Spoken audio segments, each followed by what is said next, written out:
नमस्कार, मैं हूं पवन त्यागी। देश में राष्ट्रपति चुनाव होना है, देश को 16वां राष्ट्रपति मिलना है, क्योंकि जो वर्तमान राष्ट्रपति हैं रामनाथ कोविंद जी, इनका समय 24 जुलाई को पूरा हो रहा है। और इसके पहले अगला राष्ट्रपति कौन होगा, जो कि 16वां राष्ट्रपति होगा, वो कौन होगा नया राष्ट्रपति, उसकी लेकर के जो पिछले दिनों से चर्चा चल रही थी, इस चर्चाओं पे अब विराम लग गया है, क्योंकि एनडीए ने अपना प्रत्याशी घोषित कर दिया है। और एनडीए ने जिस प्रत्याशी का नाम घोषणा किया है, यह अब 100% जान लीजिए कि यही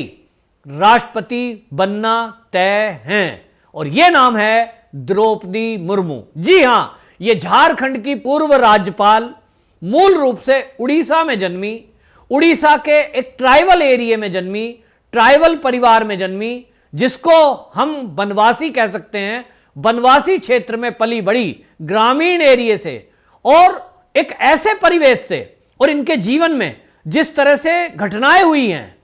मैं उनको दुर्घटनाएं भी कहूंगा, उन दुर्घटनाओं से निकलने के बाद जिस तरह से ये समाज की और देश की सेवा में लगी रही हैं, ये निर्विवाद रही हैं। और इस निर्विवादी के कारण भारतीय जनता पार्टी की तरफ से झारखंड की राज्यपाल इनको बनाया गया, लेकिन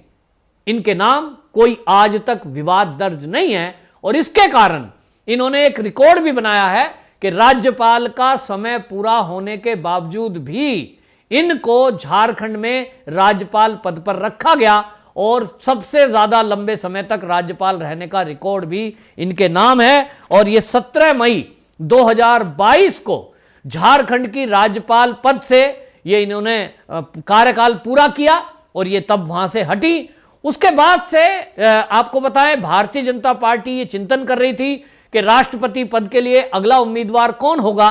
तो जैसा हमने पिछली बार देखा कि जब रामनाथ कोविंद जी का नाम सामने आया, तो समझ में आया कि भारतीय जनता पार्टी दलितों के लिए, पीड़ितों के लिए, शोषितों के लिए, वंचितों के लिए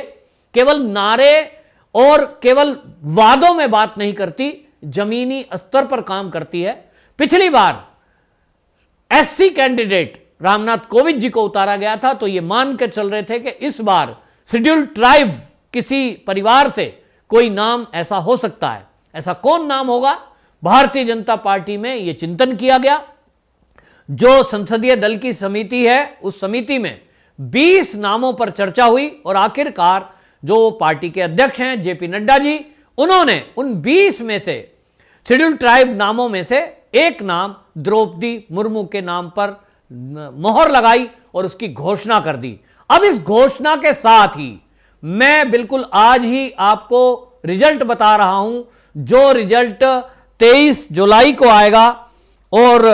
नहीं, जो रिजल्ट 21 जुलाई को घोषणा होगा, मैं इसको आज आपको बता रहा हूं कि हमारे देश की 16वीं राष्ट्रपति के रूप में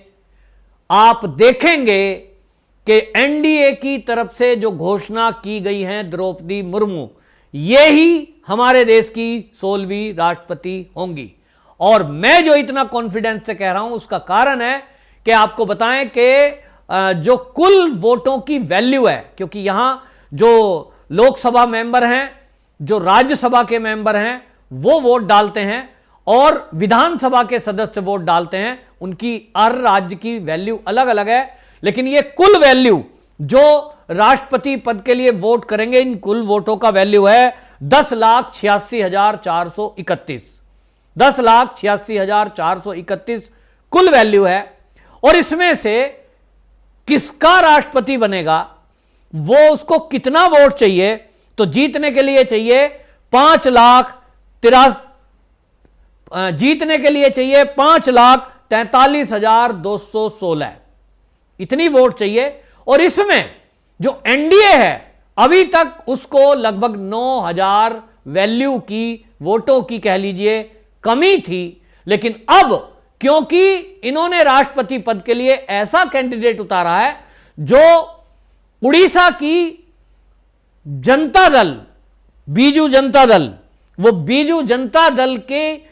जो गठबंधन की सरकार थी, उसमें भारतीय जनता पार्टी और बीजू जनता दल के गठबंधन से जब सरकार बनी उड़ीसा में, तो तब ये मंत्री रही हैं। और इसीलिए जो अभी आपने देखा कि यशवंत सिन्हा का नाम जो विपक्ष ने घोषणा किया है, जो ममता बनर्जी पिछले काफी दिनों से लेकर के एक्टिव हैं कि एनडीए को टक्कर देने के लिए विपक्ष की तरफ से कौन चेहरा होगा। उन्होंने लाख कोशिश की, लेकिन बीजू जनता दल उनकी मीटिंग में शामिल नहीं हुए। इसी तरह से वाईएसआर वो शामिल नहीं हुए, कुछ दल और हैं जो शामिल नहीं हुए। लेकिन यहां मैं केवल एक दल की बात करूं तो अभी तक जो बीजू जनता दल है, उन्होंने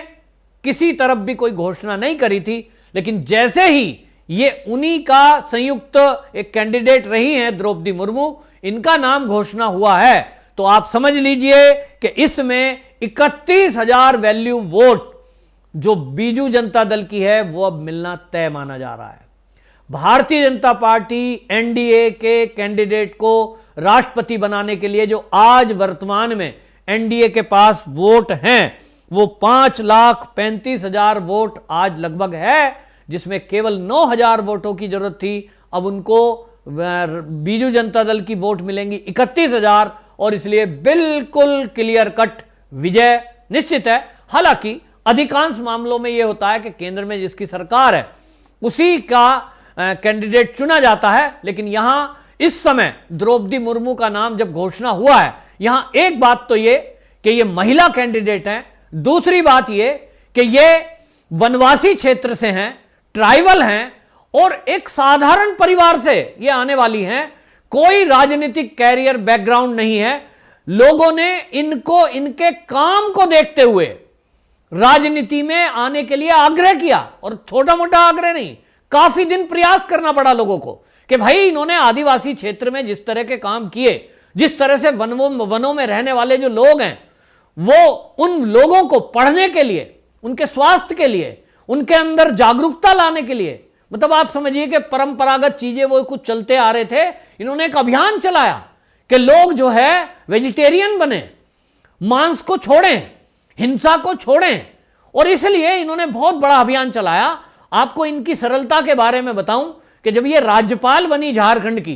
तो इन्होंने बाकायदा राजभवन में ये घोषणा कर दी कि यहां कोई भी व्यक्ति, कर्मचारी जो रहते हैं, वो कोई भी नॉन वेज का निर्माण नहीं करेगा, नॉन वेज खाएगा नहीं। अब कोई घर जाके खाता हो, लेकिन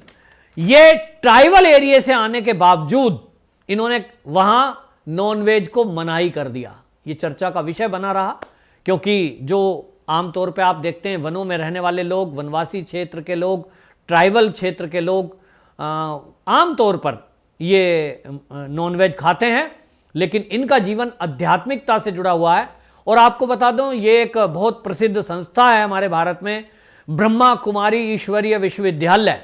ये उससे जुड़ी हुई हैं, और इनके जीवन में इतनी दुर्घटना हुई है कि ये बताती हैं कि अगर मैं ऐसी आध्यात्मिक संस्था से नहीं जुड़ी होती तो मैं शायद डिप्रेशन में जाकर और पागल हो गई होती और शायद अभी तक जिंदा ही ना होती। तो आध्यात्मिकता का इनके जीवन में बहुत बड़ा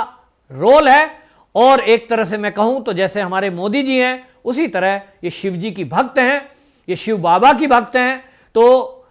इनके जीवन में जिस तरह के उतार चढ़ाव आए हैं, उसके कारण से इन्होंने बहुत संघर्ष किया है। इनके जीवन में आपको मैं बताऊं, अगर दुखों की बात करूं तो एक इंटरव्यू में ये बता रही थी, 2 जवान बेटे थोड़े दिनों के अंतराल पर इनको छोड़ करके गए, और एक बेटा तो एक बार सो रहा था, बस सुबह देखा तो नहीं है। क्या हुआ, हार्ट अटैक हुआ, क्या कोई समस्या हुई, पता नहीं, शोक में गई। जवान बेटा ऐसे कैसे अचानक। और आप देखिए कि मां गई, फिर उसके 1 साल बाद पिता गए, फिर उसके बाद पति गए। ये इस तरह की घटनाएं लगातार हुई, जिससे इनको अंदर तक झंझोर दिया, और उसके बाद इन्होंने जो आध्यात्मिकता का सहारा लिया, उसके बाद जीवन में जो परिवर्तन पहले से था वो और ज़्यादा परिवर्तन हुआ, और इन्होंने तय किया कि मैं अपना जो जीवन है, इसमें दुख आते रहेंगे, लेकिन इस जीवन को मैं लोगों की सेवा के लिए लगाऊंगी। और इसलिए बहुत सरलता से ये मंत्री पद में भी रही हैं। और आपको मैं इनका जो अगर थोड़ा बहुत बताऊं तो ये जो है 20 जून 1958 को उड़ीसा में मयूरभंज में इनका जन्म हुआ है। उड़ीसा में ये मंत्री के तौर पर रही हैं। शुरुआती दौर में आप बताएं कि इन्होंने टीचर की नौकरी की, और वहां आग्रह किया कि मुझे इसमें वेतन नहीं चाहिए, फ्री में पढ़ाना है, लेकिन मुझे पढ़ाना है, क्योंकि जो ट्राइबल क्षेत्र हैं उनके बच्चे पढ़ते नहीं हैं, शिक्षा में पिछड़े हुए हैं, तो मुझे उनको पढ़ाना है। और इसी तरह आपको बताएं, ये जो है सन 2000 से 2004 तक ये उड़ीसा के रायरंगपुर से एमएलए रही, फिर वहां मंत्री बनी और बीजेपी जनता दल, बीजू जनता दल के गठबंधन में ये 6 मार्च 2000 से 6 अगस्त 2002 तक ये मंत्री पद इनके पास रहा, फिर दूसरा मंत्रालय मिला और इस तरह से ये फिर बाद में भारतीय जनता पार्टी से जुड़ी। तो ये 18 मई 2015 से झारखंड की राज्यपाल इनको बनाया गया और इनके बारे में जैसा मैंने कहा कि बैकग्राउंड कोई राजनीतिक बेशक नहीं है, लेकिन जब इनको राज्यपाल बनाया गया तो इन्होंने अधिकांश समय अपना यह तय कर रखा है कि सुबह को उठना है और सुबह उठकर अपनी दैनिक क्रियाएं अध्यात्म करके और जो रूटीन के काम हैं उसके बाद ये जरूर रूटीन में अपना समाज के लिए समय जरूर निकालती हैं। और इसीलिए शायद भारतीय जनता पार्टी ने इनकी सरलता, विद्वता और इनका निष्ठापूर्वक देशभक्ति, निस्वार्थ भावना से लोगों की सेवा, इसके कारण से इनका चयन किया है। यहां आपको एक और बात बता दूं कि अभी कुछ ही घंटों पहले जो विपक्ष है, ममता बनर्जी जी के प्रयास जो हो रहे थे पिछले दिनों से, उन्होंने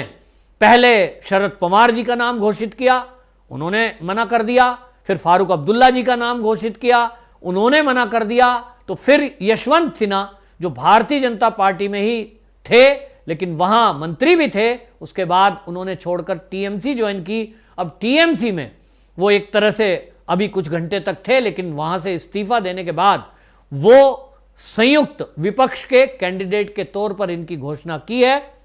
अभी तक जो लोग ये सोच रहे थे कि यशवंत सिन्हा एक मजबूत दावेदार हैं, मजबूत उम्मीदवार हैं, लेकिन वो अब बिल्कुल भूल जाएं, क्योंकि जो बीजू जनता दल है उनके पास अपनी खुद की वोट वैल्यू 31,000 है। लेकिन यहां आपको बता दें, पिछले कुछ घंटे में जो महाराष्ट्र में उथल पुथल मची है, उस उथल पुथल में शिवसेना, एनसीपी और कांग्रेस, तीनों दलों से विधायक और सांसद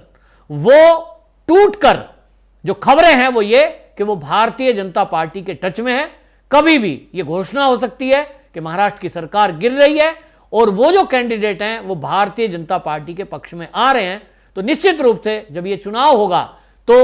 महाराष्ट्र से भी जो वोट वैल्यू हैं, चाहे वो अभी शिवसेना में थे, चाहे वो एनसीपी में थे और चाहे कांग्रेस में थे, ये vote value Bharatiya Janata party की जो एनडीए की प्रत्याशी हैं द्रौपदी मुर्मू, इन्हीं के पक्ष में जाने वाले हैं। इसका मतलब यह हुआ कि अभी तक केवल 9,000 की जरूरत थी एनडीए को, लेकिन अब मेरा मानना है कि लगभग 50,000 वोट वैल्यू